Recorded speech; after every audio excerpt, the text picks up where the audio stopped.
Entre 1914 y 1930, mientras trataba la psicosis de sus pacientes, Carl Gustav Jung vivió su propio descenso a la locura. Torturado por su quiebre con Freud y las pesadillas en las que veía Europa ahogada por ríos de sangre, el psiquiatra sintió un verdadero alivio cuando se desató la Primera Guerra Mundial. No se había vuelto loco, pero algo sí se había dislocado dentro de él. A pesar de los riesgos que conocía de primera mano, decidió sumergirse por completo en sus fantasías, entregándose a las potencias que había descubierto en una confrontación directa con el inconsciente. Su búsqueda lo llevó a experimentar un flujo incesante de alucinaciones visuales y auditivas, sueños lúcidos y diálogos con entidades que plasmó en los textos y pinturas del Liber Novus. El libro rojo permaneció oculto en la bóveda subterránea de un banco suizo desde la muerte de Jung hasta su publicación en 2009. En sus páginas atraviesa el desierto, viaja al reino de los muertos, lo estrangula una serpiente, hace el amor con su hermana, acarrea a Dios sobre su espalda, es acusado por el diablo y consume el hígado hinchado de un niño que muere en sus manos. Jung nunca terminó de escribirlo y murió con el temor de que se publicara, pues sabía que era mucho más que un libro, era su alma. Benjamin Labatut, Después de la luz. Hola a todos y todas.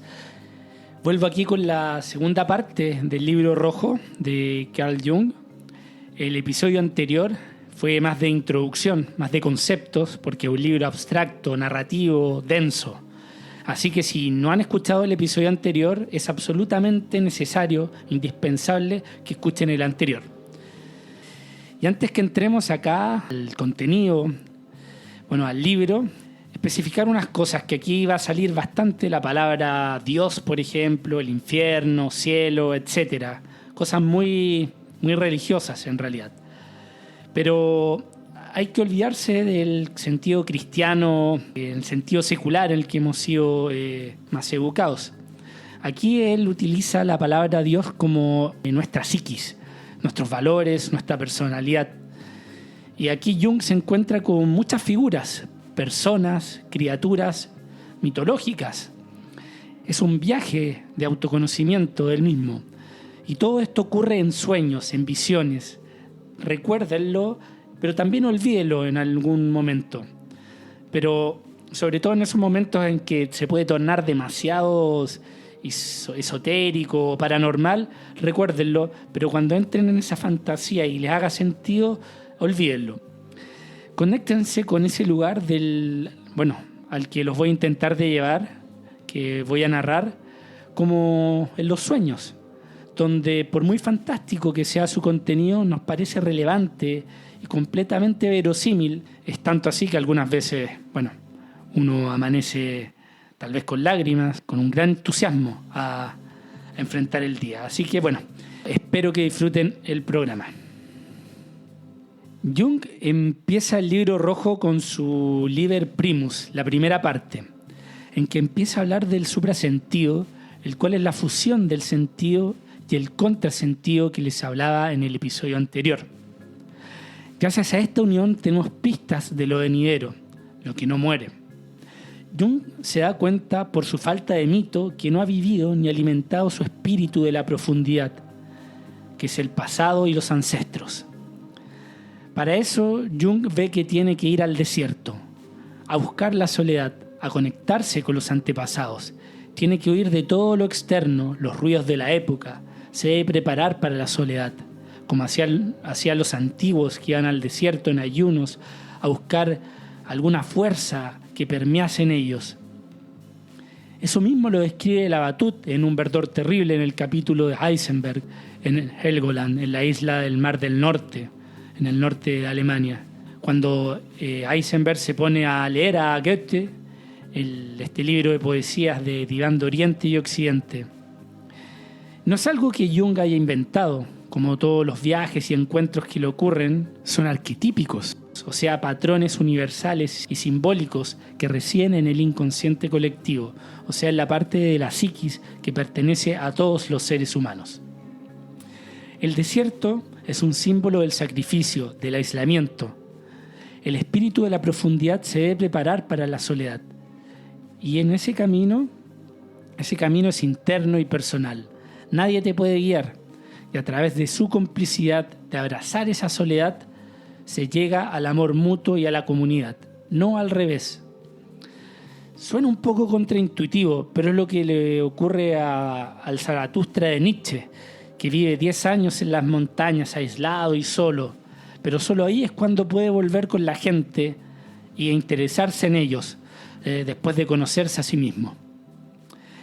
Y esta imagen es un desierto, porque Jung se ha evitado a sí mismo, por eso está desolada y no hay nada, solo hay soledad, cuando el sí mismo es desierto.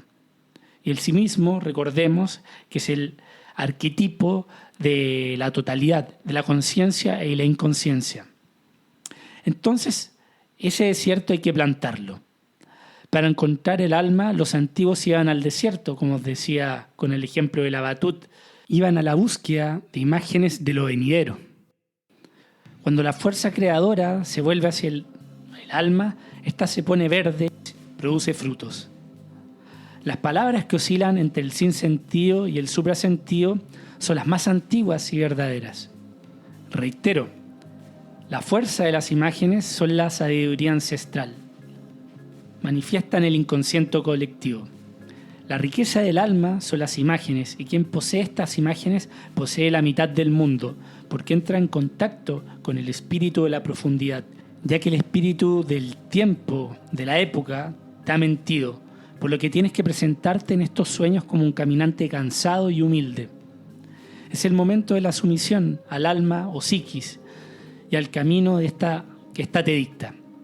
Al caos, al desorden, eso es la mitad del mundo que hemos estado evitando por la sobreracionalidad. Hay que ir hacia lo carente de sentido. Eso da vida al opuesto y ahí hay que ser determinado. Ni sucumbir a ninguna tentación y seguir el caos que alimenta el desorden y hacer caso a lo que éste te pide. En el caso de Jung es quedarse en el desierto. Y ahí va a empezar a asomar lo que llama Jung la locura divina, ya que el dominio del espíritu del tiempo por sobre el espíritu de la profundidad es una locura enferma, ya que no permite mirar las honduras, ya que tiene los ojos fijos en la superficie. O sea, ¿qué más loco que entregarle toda tu vida a los valores de tu tiempo, a las necesidades materiales, por ejemplo? Entiendo que hay que sobrellevarlas, pero no puede ser el costo de no conectarse con ese espíritu de la profundidad que llama Jung, con el diálogo generacional, enjaulando nuestra profundidad. Pero en la profundidad de lo venidero, de lo que viene, yace el crimen. Hay que matar al antiguo héroe por una nueva aurora, dice Jung. Hay que matar a ese yo neoliberal o hippie o religioso, lo que sea que estés profesando, en pos de una nueva verdad. Ahí está tu nuevo guía espiritual. Y ten en cuenta que esto es doloroso porque significa quebrar con tu pasado, con muchas amistades, con incluso tu familia. Porque la mayoría de la gente nunca se contenta ni conecta con ese lado de su psiquis. Hay que matar a ese héroe y darle significado a las cosas. Pero, ¿qué héroe te estarías preguntando tú? ¿Acaso nunca has soñado que vas de un lugar a otro y hay alguien que te acompaña? Cuando niño, en mi caso, y hasta casi mis 30 en realidad, no había nada que admirara más que un deportista. Futbolista, basquetbolista, tenista, etc. Tantas veces se me aparecieron mostrándome caminos. He jugado en Roland Garros, por ejemplo, con ellos. Pero creo que últimamente los maté. Y se me apareció, en estos momentos se me aparecen escritores o otras figuras. Hay que tomar atención. Ten tu libretita de sueños, como decía Jung, ahí al lado de la cama. Y cuanto antes, mejor empezar. Así este libro críptico, que es el libro rojo, te va a empezar a dar mucho más sentido. En fin, en la muerte del héroe hay un vacío. Inician los conflictos de aspiraciones entre el espíritu del tiempo y el espíritu de la profundidad. Va a haber un conflicto entre lo que puede y lo que no puede. Pero, ¿puedo cerrarle la puerta a mis amigos fachos así como así? ¿O cancelar a mis amigos progres, por ejemplo? Hay que aprender a vivir con la impotencia de no poder emular al héroe y de no poder convertirse en héroe. El héroe es un arquetipo importantísimo en Jung, en que salimos a lo desconocido y entramos al caos. pasamos retos, dificultades y crecemos. Para eso tenemos que olvidar lo que sabíamos, para así poder cambiar la piel. Y solo así poder retornar como Ulises, después de Troya, a Ítaca. En ese camino hay que pasar por el infierno. ¿Y qué es el infierno? Y no pienses en un lugar físico con el diablo debajo de la tierra, sino en un estado psicológico. ¿Qué es el infierno sino no alcanzar lo que podrías alcanzar? Y eso es lo que tiene Jung y el Libro Rojo en particular, que con su escritura abstracta y sin tanto método como la de Freud, te toca las hebras más frágiles del ser. Porque qué más terrible que vivir una vida mal vivida, de no haber podido ser lo que habría podido ser, de no haber dado lo mejor de mí, de no haber estrujado mis pocos talentos, de haber hecho caso omiso al llamado. Creo que todos hemos sentido ese terror, ese infierno, y nos da angustia. Pero el infierno es también cuando todo lo serio que te propones es también irrisorio, cuando te das cuenta que todos tus esfuerzos son fútiles y que te das cuenta que vas a morir, que pasarás al olvido, pero bueno, ¿qué puedes hacer sino caminar ocupado y pleno hacia el despeñadero? Pero con una sonrisa de haber dado lo mejor. Disculpen, pero Jung lo complica todo y nos dice que el infierno más profundo es cuando el infierno no es un infierno, sino un cielo alegre. ¿Cómo? ¿A qué se refiere? Sino a la trampa de la felicidad superficial, al autoengaño de las apariencias que lleva al vacío existencial. La experiencia de este tipo de cielo puede ser aún más angustiante porque la persona no reconoce de inmediato el infierno que subyace, lo que lleva a una sensación de alienación y falsedad. Este tipo de infierno es más peligroso porque la ilusión de felicidad puede impedir que la persona enfrente y resuelva sus verdaderas angustias internas. Siempre la ambigüedad es el camino de la vida, la dualidad entre el Dios y héroe. Y el Dios nuevo no quiere más simulación, no quiere más copias, quiere que mires a tu interior. Es que cuando estamos con nosotros satisfacemos la necesidad del sí mismo, que es el arquetipo de la totalidad de la psiquis, como había dicho. Estamos en lo particular y prosperamos porque hemos integrado nuestros lados más oscuros, más femeninos si somos hombres y más masculinos si somos mujeres. Somos un ser total y vivimos en lo particular porque vivimos de acuerdo a nosotros, no a las expectativas externas. Estamos en sintonía con nuestra verdadera naturaleza y eso trae una vida de sentido. Pero al mismo tiempo, y como Jung es toda dualidad, cuando abrazas al sí mismo, te parece como si el mundo se hubiera vuelto frío y vacío, porque estamos desamparados y no nos entienden por no seguir los mandatos ni las normas. Tus amigos siguen hablando de ciertas cosas que ahora a ti te son superfluas. Estamos en el devenir hacia una nueva identidad. Esta desconexión puede parecer que el mundo sea menos acogedor y al mismo tiempo relevante. Ya no proyectamos nuestras necesidades hacia el exterior. Nuestra percepción cambia. Lo que antes tenía un simbolismo, ahora ya ha transmutado, ya que estamos en la profundidad. Y sobre todo, hay una soledad existencial presente, ya que nuestro camino es único y de nadie más. Todo es pasajero y nos damos cuenta que faltarían años para poder comunicar razones y motivos para ser entendidos. Es en este vacío que ingresa el Dios venidero, cerca y lejos de los seres humanos.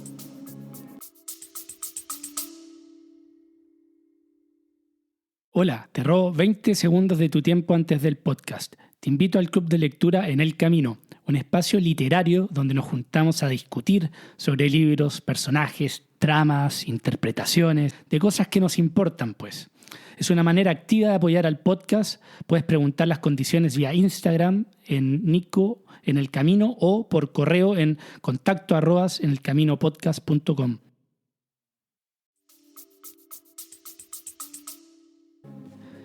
Y Dios es siempre una nueva imagen unificadora de estas tensiones, entre lo nuevo y lo viejo, entre la luz y la oscuridad, entre los opuestos. Un símbolo de aquello es la serpiente, por si se les aparecen sueños. Es un símbolo de la dualidad, del engaño y la astucia, como se ve en el libro de la selva, la película de Disney. Pero también de la transformación, ya que mudan la piel y al enroscarse siempre en vaivén, como el símbolo del yin y el yang, en que el blanco y el negro están delimitados curvamente, entrando una parte del blanco en el negro y viceversa. La serpiente es un principio separador e unificador. La serpiente y su vaivén, su enroscar es un símbolo del puente que sigue. La serpiente yace entre el pensante y el sentimental. Une los opuestos. A Jung se le aparecen como Salomé y Elías, ambas figuras bíblicas que representan el arquetipo del ánima y el Dios. El ánima es la parte femenina de la psiquis en un hombre, lo emotivo, erótico en resumen. Y Elías es el viejo sabio, la conexión con el espíritu, un guía para navegar en las profundidades de su inconsciente, un puente entre el humano y lo divino. Pero un detalle, Elías está ciego.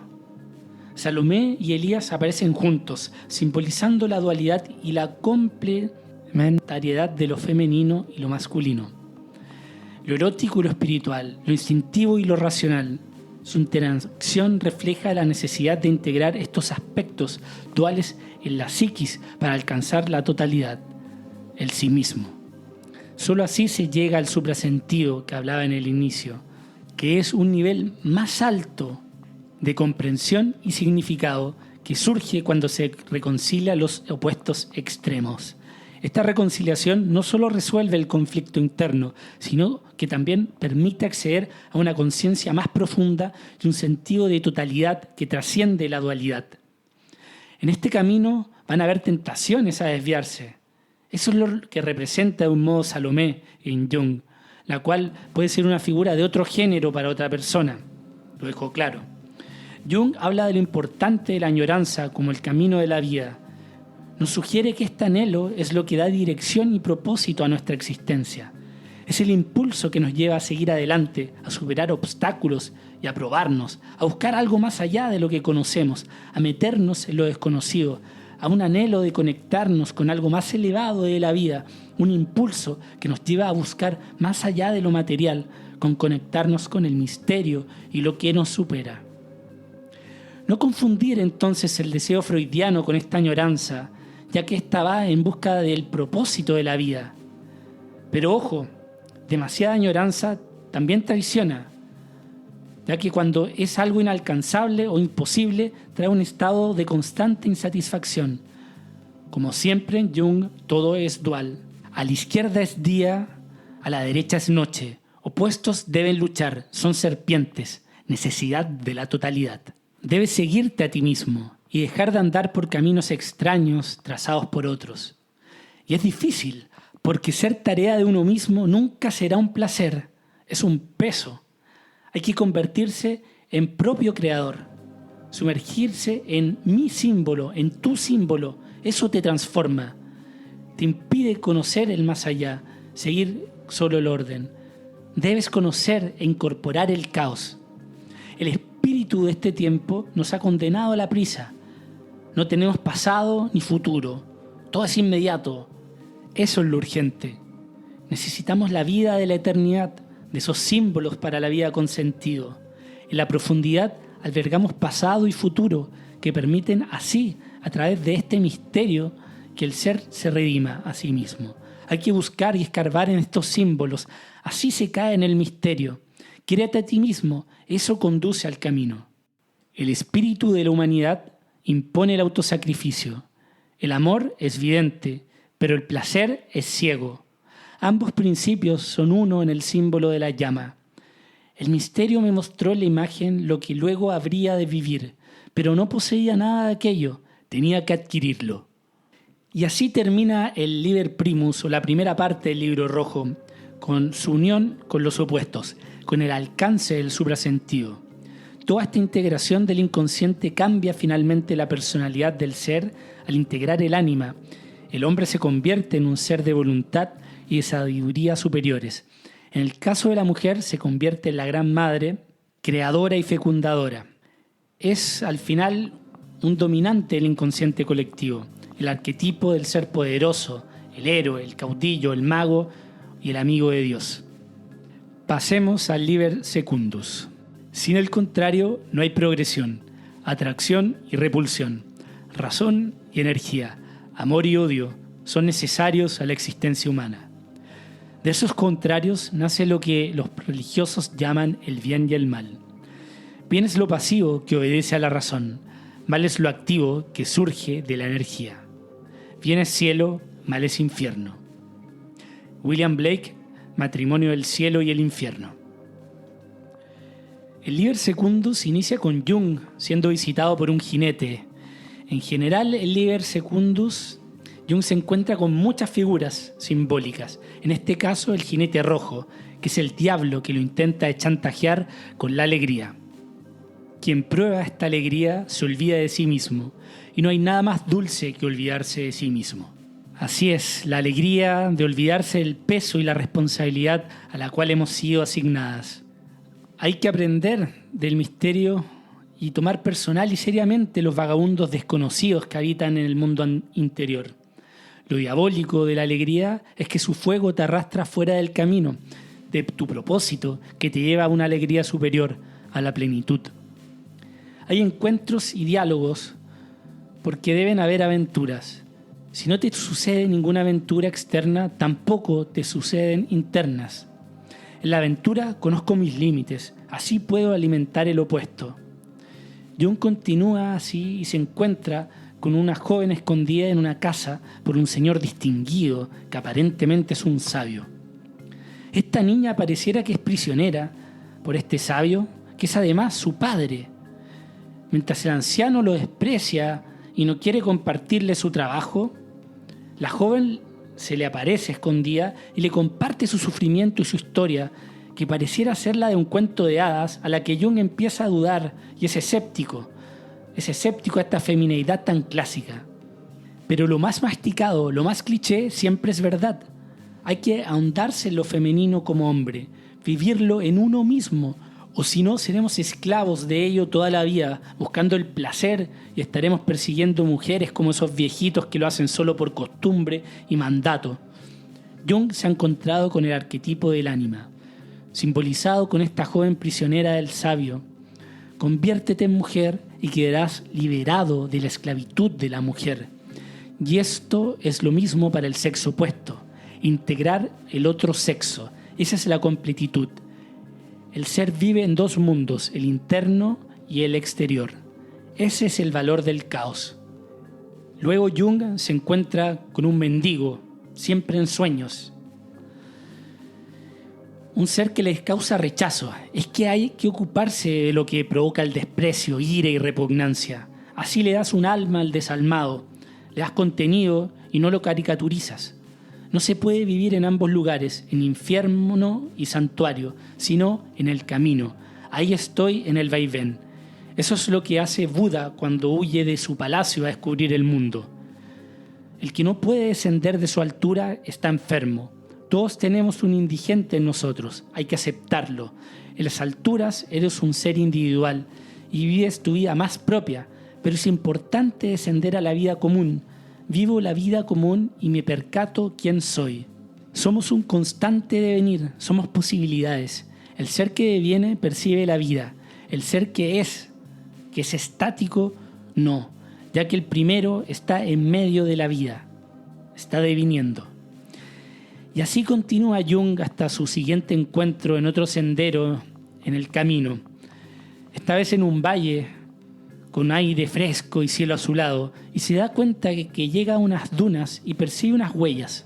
Las inicia a seguir y da con un ermitaño. Importante repetir, por lo extraño de su narración, que todos estos encuentros son símbolos que habitan en él mismo. El solitario habita en el desierto infinito.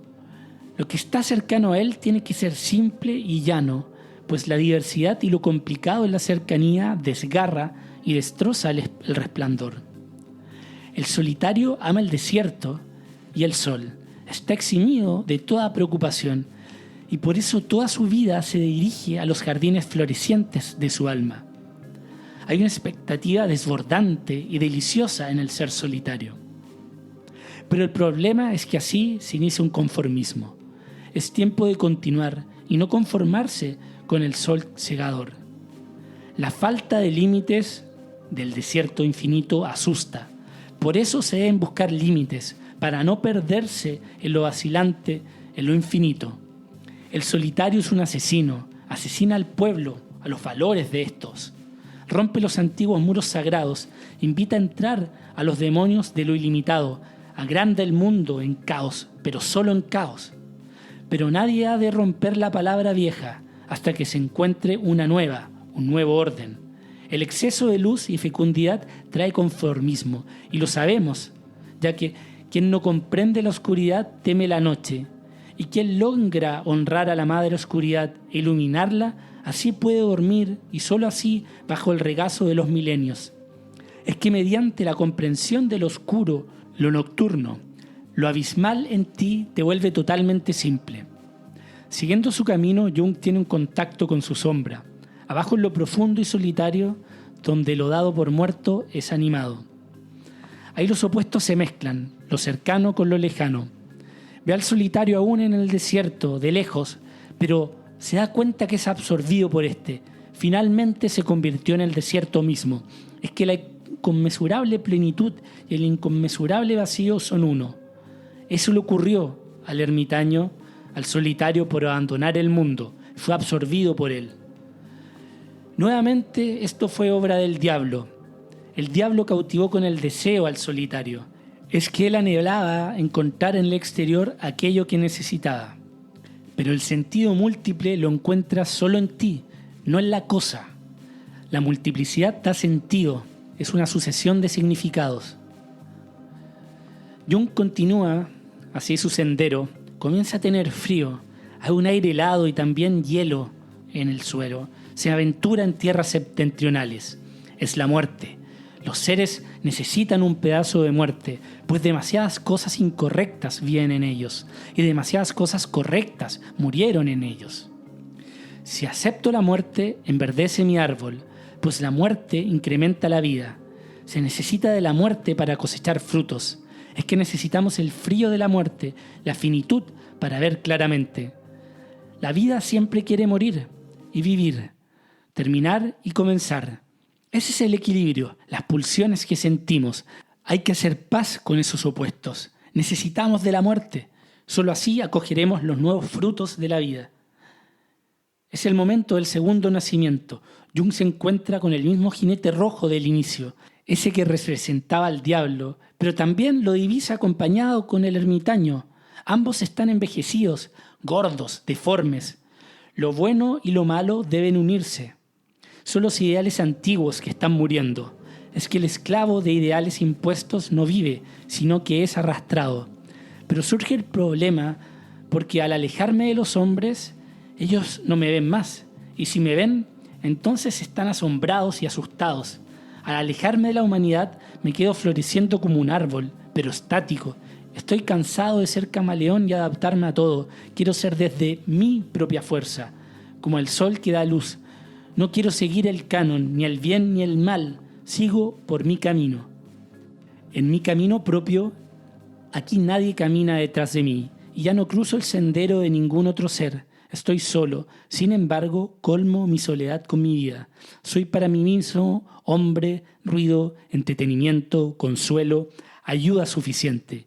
Y hacia el camino hacia el lejano oriente. No es que sepa cuál es mi lejana meta. Adelante veo horizontes azules, me bastan como meta. Corro oriente hacia mi amanecer, quiero mi amanecer. En este sendero de los opuestos, Jung prosigue su camino. Está en una montaña desértica, sus pies descalzos se lastiman. Escucha un poderoso estruendo que va increciendo. Es un hombre gigantesco. Es Isdúbar, el hombre toro, figura mitológica griega. Es un ser poderoso, vigoroso, todo instinto y fuerza, pero que no conoce la ciencia. Isdúbar está enfermo. Es que ha bebido por primera vez de la vertiente de la ciencia y está envenenado. Jung intenta calmar su desesperación. Él representa su puesto o representa lo contrario al ser humano moderno. Transcribo el diálogo. Dice Isdúbar: pero esta ciencia es la magia despiadada que me ha paralizado. ¿Cómo es posible que continúen con vida si viven diariamente este veneno? Pregunta. Responde Jung: con el tiempo uno se acostumbra. Por cierto, el hombre se acostumbra a todo, pero ya estamos un poco debilitados. Por otra parte, esta ciencia otorga muchas ventajas, como has visto. Lo que hemos perdido en fuerza lo volvemos a adquirir multiplicadamente mediante el dominio de las fuerzas de la naturaleza. Tuvimos que tragar el veneno de la ciencia, de lo contrario nos hubiese ido como a ti. Estaríamos completamente debilitados si lo encontráramos sin sospecharlo y sin estar preparados. Este veneno es tan insuperablemente fuerte que todos, incluso el más fuerte y hasta los dioses eternos, perecen a causa de él. Si queremos nuestra vida, entonces es mejor que sacrifiquemos una parte de nuestra fuerza vital antes de exponernos a la muerte segura. Es ahora Jung el que asiste en su camino al otro, el sendero de los opuestos. Aquello que me repugna, sin saberlo, lo acojo en mí, y aquello que acepto va a la parte de alma que conozco. Lo que acepto lo hago yo mismo, lo que repudio me es hecho a mí. Es que el opuesto externo es una imagen de mi opuesto interno, lo que repudio.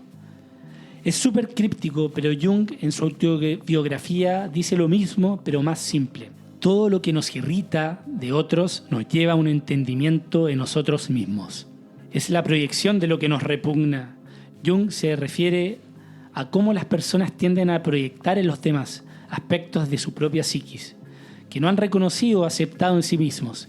Esto significa que las cualidades, actitudes o comportamientos que más nos molestan en otras personas a menudo reflejan partes de nuestra propia personalidad que hemos reprimido o negado. Es el caso del homofóbico, que en realidad es gay, o del inmigrante anti-inmigración. En fin, es algo muy típico. José Donoso lo muestra en su novela Un lugar sin límites, y Sam Mendes también lo muestra en Una belleza americana, la película. Isdúbar es su opuesto, el cual le bloquea el camino. Debe hacer las paces con él y encontrar ese camino estrecho en que pueden continuar. Uno tiene su razón en el pensar, Jung, y otro en el sentir, Isdúbar. Pero ambos son servidores del logos, de la razón, cada uno a su forma, y en secreto se han convertido en adoradores de serpientes, o sea, del conocimiento en sus propias convicciones antiguas, en fanáticos. Así quedas ciego y el logos o la razón en que vives se te impone, no es creado por ti mismo y te alimentas solo de las noticias del algoritmo que ya te tiene conocido como la palma de su mano.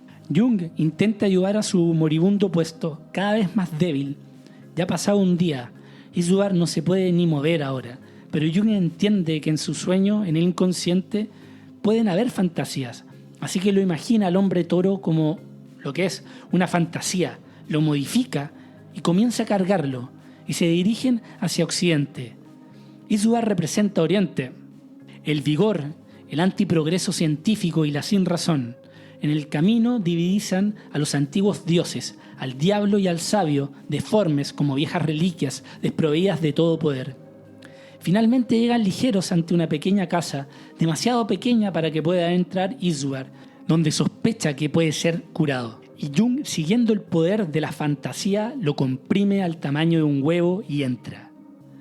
Todo esto es una gran ilusión, pero justamente el dios, su opuesto, así es salvado. No murió, sino que se convirtió en una fantasía viviente, cuyo efecto Jung experimentaba en su propio ser. Al cargar con el Dios se sintió liviano. Es que no podemos cargar a Dios porque es insoportable, sino que debemos ser Dios. Así nuestra carga es liviana. Es que seguir a rajatabla el mandato externo es pesado, es difícil, está lleno de contradicciones. Dios afuera de nosotros es pesado, pero dentro de nosotros aliviana todo lo pesado. Cuida y ama a tu Dios. No dejes que lo vean enfermo los humanos, que no dudarán en despedazarlo. Aquí repito lo que dije en el inicio del episodio y que continuaré a repetir. Jung se refiere a Dios como a la psiquis, a tu psiquis, a la gran brújula de la vida. Dios está entonces en el huevo, en su bolsillo. Parece blasfemia, pero debe ser así. Es por el amor que así lo salvamos. Luego vienen unos encantamientos por unas voces. Soy el animal sagrado que está admirado y no puede concebir el devenir del Dios. Soy el sabio que vino de la tierra de Oriente, vislumbrando el milagro desde lejos. Y soy el huevo y encierro y abrigo en mí el germen de Dios.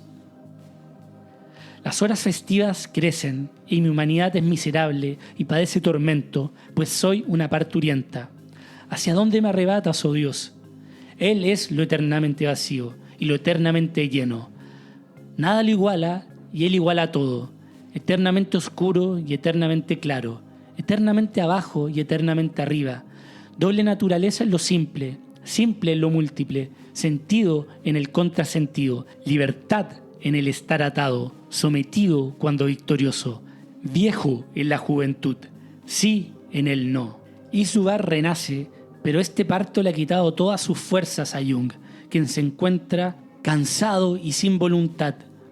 Lo más difícil es el posparto. Hay un tremendo vacío posparto. Es que la ignorancia sobre el mal proviene de la inocencia de tu vida hasta ahora, de la tranquilidad del correr del tiempo y de la ausencia de Dios.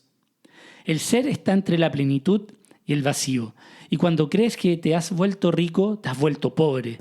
Es entonces cuando el ser, encandilado por múltiples anhelos de la configuración, es capturado. Es que es en este instante en que se necesita el mal, porque no puedes disolver lo bueno con lo bueno. Al mal hay que aceptarlo, es parte de nosotros. No significa ir por la vida matando gente o robándole a los pobres, como hacen algunos que se hacen llamar buenos, en nombre del progreso o libertad, para unos pocos, sino reconocer lo que está ahí y que debe tener su participación en la vida. Para esta forma, abandonar esta dualidad moral rígida. Hemos parido al nuevo Dios, nos sentimos sin fuerzas, es normal. El camino correcto es que aceptemos el vacío, que destruyamos la imagen de la configuración de nosotros. La naturaleza lúdica y espantosa. Unos ven lo lúdico y juguetean con eso, y lo dejan centellar. Los otros ven el horror y cubren su cabeza y están más muertos que vivos. El camino no está entre ambos, sino que comprende en sí a ambos. Es un juego alegre y un horror frío. Lo sé, es muy abstracto esto, pero al final Jung se repite con su idea de unir opuestos. El momento de parir un nuevo Dios es el alcance de una nueva comprensión de mundo. Es el arquetipo del sí mismo, de la totalidad de la psiquis. Tenemos nuevos valores. Y luego de parir este Dios interno queda la placenta, vacía.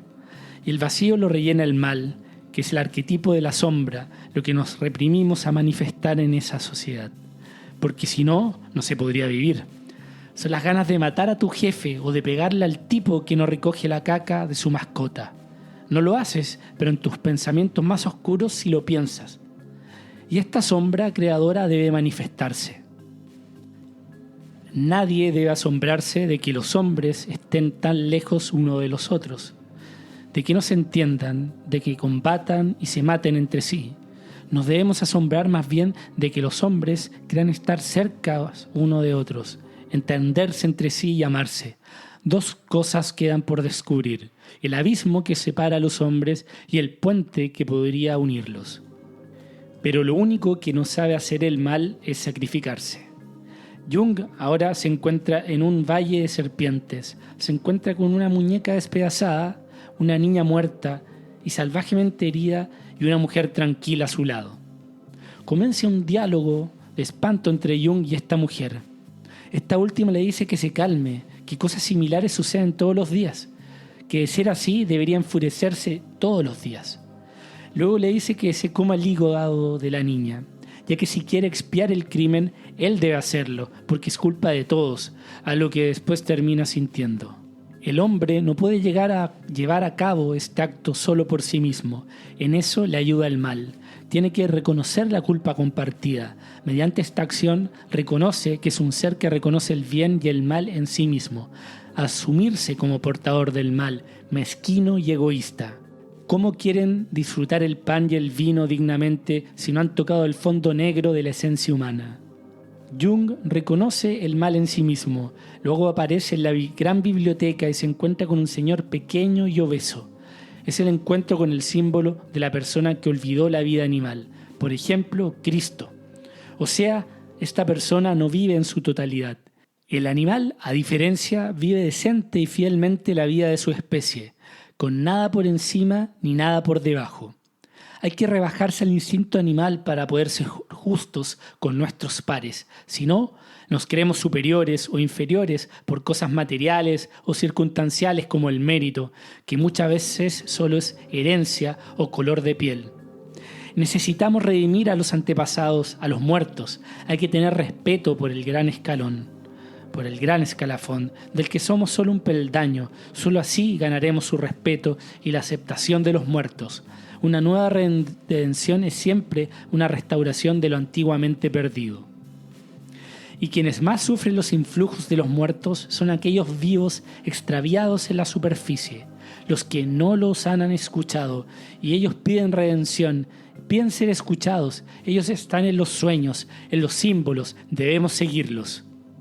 En eso estaba Jung cuando susurró su alma por la noche. ¿No prefieres reconocer tu locura y darle amablemente la bienvenida? Tú quisiste aceptar todo, entonces acepta también la locura. Permite que la luz de tu locura brille y ha de surgir para ti una gran luz. La locura no debe ser despreciada ni temida, sino que has de darle la vida. Darle la bienvenida a la locura, porque para encontrar el camino ella es importante y parte de ti. Es irracional y adhiere a lo cotidiano, porque la vida misma está llena de locura, es esencialmente irracional. Pero ¿qué es racional sino aspirar a la razón para poder darse reglas? Ya que la vida misma no tiene ninguna regla. Ese es su misterio, y lo que llamas conocimiento, entre comillas, es un intento de imponer a la vida algo comprensible. Jung habla de la locura divina, que es una forma elevada de irracionalidad, que no se puede incorporar a la sociedad actual por las normas que delimita tu camino. Pero no hay camino determinado, todo es desvío e incertidumbre, y quien conoce el caos sabe de lo poco estable, vio el orden y el desorden de lo infinito, entiende de las leyes ilegítimas. Debemos conocer e integrar caos en nuestra vida porque es parte de nuestro camino, nuestra verdad y nuestra vida misma.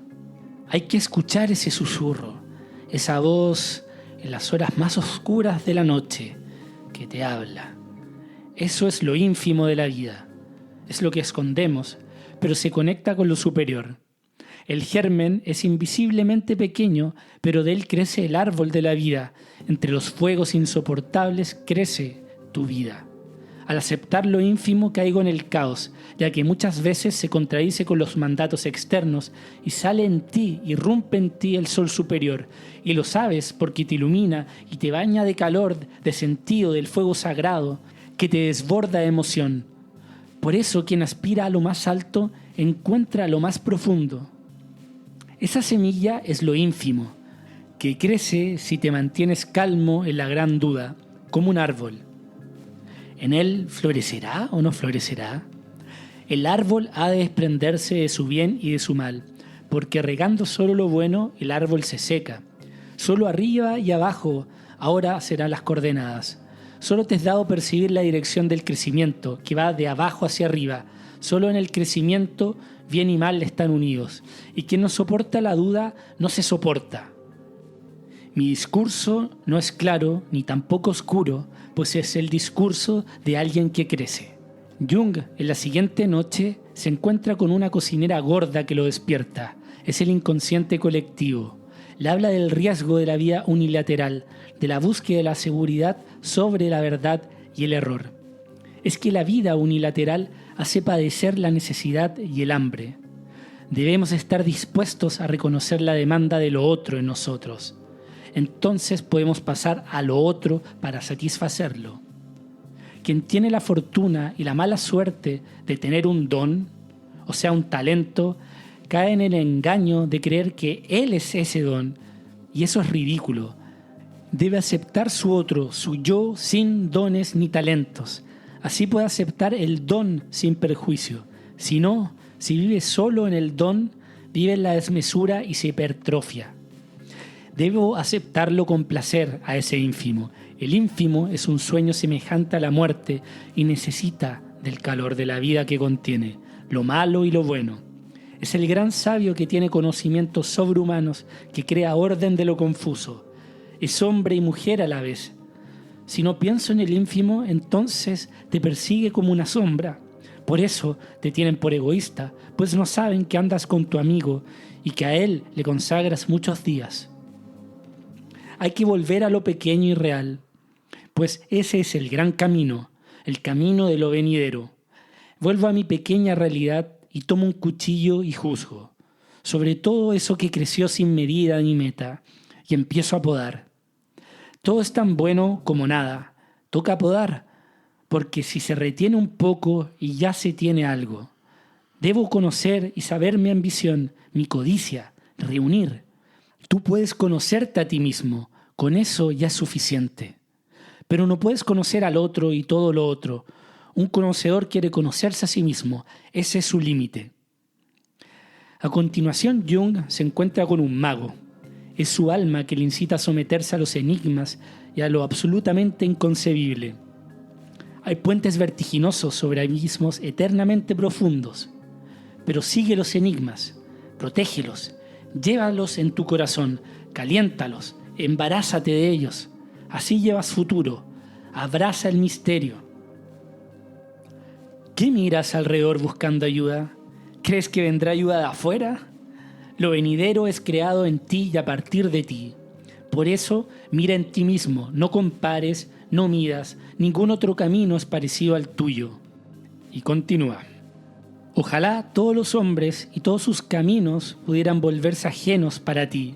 Entonces podrías volver a encontrarlos a partir de ti y reconocer sus caminos. ¿Quieres tener al menos un pie en el camino ajeno para que no te acometa la gran soledad?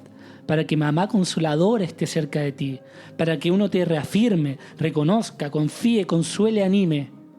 Pero ¿quién ha de cargar tus virtudes y tus vicios? El camino es tuyo, debes llevar tu vida al final, así llevas el futuro. Tener precaución de los vociferantes, nadie habla en voz más alta de su poder que aquel al que se le desvanece el suelo bajo sus pies. Su alma murió antes que su cuerpo. Sé escéptico de los pastores. Tú debes aprender a vivir contigo mismo, no a costa de tu vecino. El animal de rebaño no es el parásito ni el pegote de su hermano. Hay que aprender a esperar nada de nadie. La libertad no está fuera de nosotros, se crea mediante un símbolo. Los portales son los símbolos. El símbolo no puede ser pensado ni encontrado. Deviene. Ese es el camino medio. El medio es el camino de la larga vía. El comienzo es un estado de quietud de entendimiento y de la voluntad. ¿Dónde coloco la meta? ¿En algo futuro? Pero si es así, limito el futuro. Así excluyo el progreso de la vida. Lo futuro deviene a partir de mí. Yo no lo creo, aunque sí lo creo, pero no desde la voluntad y la intención, sino más bien contra la intención y la voluntad, a través del símbolo. Y para forzar el destino, los antiguos crearon la magia, lo inentendible. Jung en ese momento se encuentra con un viejo mago, retirado del negocio, parece que es Filemón. La magia es todo lo que no se entiende y con la edad se va obteniendo. Después de todo, ¿cuándo has visto magos jóvenes? La juventud cree tener la razón, y si quieres abandonar por un rato tu razón, abandona tu consistencia. Tus ventajas son las que no ves, son las que el mago llama magia. La práctica de la magia consiste en que lo incomprendido se haga comprensible de una manera y un modo no comprensible. Cuando se abre el caos, también surge la magia, que es lo carente de leyes, lo no anticipable. Lo que ocurrió con Isdúbar, cansado y enfermo por ver la ciencia, y que Jung lo redució al tamaño de un huevo y se lo llevó al bolsillo. Jung sigue así por su camino y ahora está rodeado de serpientes, pero las cuales se han ganado su aprecio. Él les toca la flauta, sabe cogerlas astutamente y cruelmente. Se ha convertido en su amigo. Es un símbolo de que los opuestos se abrazan. Su corazón está lleno de alborotada lucha. El que deviene pertenece al desierto o a una prisión, pues está en lo extrahumano. Cuando los hombres quieren devenir, se convierten como animales donde se une la incertidumbre con la sabiduría, y las serpientes son símbolo de sabiduría. La unión de opuestos trajo quietud y absolutos, la vida de la divinidad. ¿Y qué ocurre luego de eso? No sucede precisamente nada. Todo fue apacible e inmóvil, pero todo esto es enemigo de lo viviente.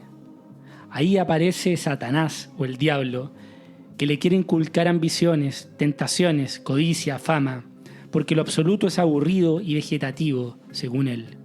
Jung ya está lo suficientemente sabio al haber unido los opuestos y no hace caso. La quietud, lo absoluto, es la vida divina. Luego aparecen más tentaciones con criaturas mitad humanas, mitad animales. Quieren ser aniquilados. Hay que cortar las propias raíces para poder conquistar. Quien quiere conquistar nueva tierra rompe los puentes tras de él. Pero Jung no hace caso. Es el señor de sí mismo. No sirve a nadie y nadie te sirve de él. Se sirve de sí mismo y se sirve a él mismo. Por eso tiene lo que necesita dentro de él, su sombra, fuerza destructiva que necesita ser reconocida. Los embustes de las tentaciones ya no sirven tampoco porque Jung se ha unido con la serpiente, la cual es maga, así ha alcanzado él mismo la estabilidad y duración. Al acoger la serpiente, que es sabia y extrahumana, se acoge también a la muerte, la cual es estable y duradera. Finalmente, abandono lo personal y mi antigua ambición personal y el mundo me considera como un muerto. Siente como un veneno ha paralizado la vitalidad de sus relaciones personales. Es que quien siempre quiere la felicidad de los otros es feo, ya que se mutila a sí mismo. Un asesino es aquel que quiere forzar a otros la felicidad. Aquel puede matar su propio crecimiento. Jung ahora es tentado por el ánima, por la bella Salomé, pero la rechaza por amor.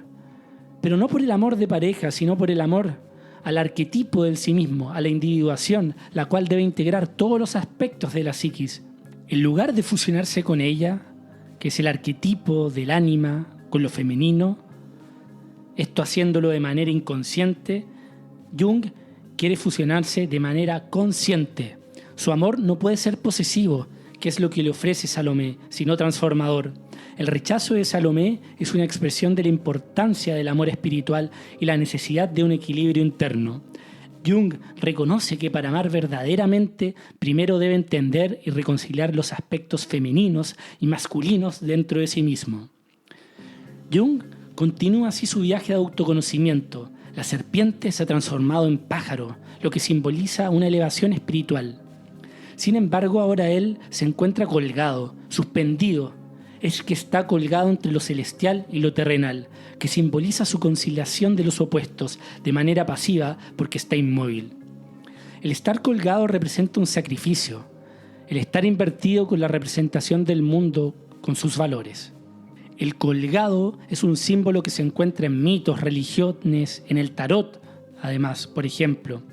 El colgado es una carta que representa el sacrificio, la suspensión, la entrega y una perspectiva invertida o diferente del mundo. Es un símbolo de la paradoja, donde la inversión de la posición, o sea, estar cabeza abajo, refleja un cambio radical de perspectiva y un proceso de renuncia a las viejas formas de ser y pensar. Si amas la tierra, estás colgado. Si amas el cielo, entonces estás suspendido. Está suspendido en sí mismo, se ha convertido en una torre sobre rocas inaccesibles. En sí mismo se apresa y se condena a sí mismo. Esta torre se encuentra en el desierto de la soledad. Ese es el sacrificio. Y la vida está por encima del amor. La vida nunca ha de ser obligada al amor, sino el amor a la vida. De esa forma logro ir más allá. El amor busca poseer, pero la vida quiere ir más allá y Jung quiere ir más allá. Por eso hay que separarse de la madre, dice Jung, hasta que uno haya devenido. Solo así entonces se separará de ellos. El comienzo de todas las cosas es el amor, pero el ser de las cosas es la vida. Hay que parir a un nuevo creador. El Hijo es la nueva creación, la nueva alma. Debo someterme a él. Y para eso no hay que oponerse a ser niño, sino te opones contra el Hijo, que ha estado engendrado mágicamente. El Hijo simboliza la transformación, los nuevos valores, un nuevo estado de conciencia. Después de este viaje tan profundo en su inconsciente, encuentros con arquetipos y símbolos, algo nuevo se ha creado en su interior, cambiando su psiquis para siempre. El hijo representa la unión de todos los opuestos, femenino y masculino, consciente e inconsciente, es el logro de la individuación, la integración total de los arquetipos y el descubrimiento de uno mismo, y el encuentro con él sí mismo. Es un hijo porque hay un nuevo potencial, y es un niño porque solo puede crecer y expandirse hacia un nuevo crecimiento. Es el nuevo Dios que te despedaza y te crea. La piedra angular es estar solo con uno mismo. Ese es el camino. Y este es el final del Liber Secundus de Carl Jung del Libro Rojo. Al engendrar a este hijo y estos nuevos valores. Lejos la parte más narrativa y simbólica del libro. A continuación viene una última sección de escrutinios más reflexivos y analíticos en que Jung reflexiona a posteriori de los sueños y visiones que tiene. Sin embargo, es básicamente lo mismo que he intentado explicar en estos episodios, pero menos críptico. Si quieren que haga un último capítulo sobre los escrutinios, escríbanme los próximos días, pero creo que en realidad me repetiría un poco y no quiero ser redundante, así que creo que pasaré a lo siguiente, a explicar el legado de Jung en general, el legado de su obra y cómo todo esto, esta cosa abstracta, un poco casi divina, simbólica, paranormal, me ha afectado. Hacer un episodio un poco personal, pero creo que es necesario para aterrizar todo esto, porque si no nos quedamos demasiado ahí arriba en lo etéreo.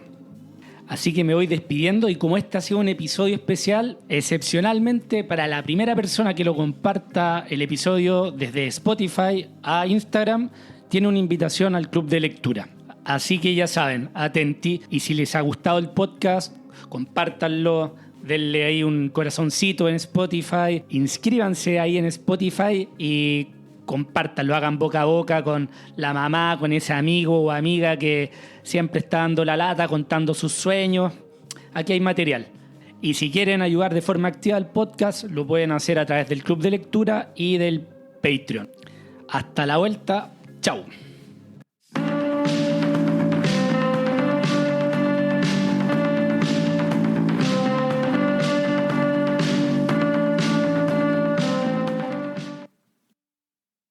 Gracias por haber llegado hasta acá.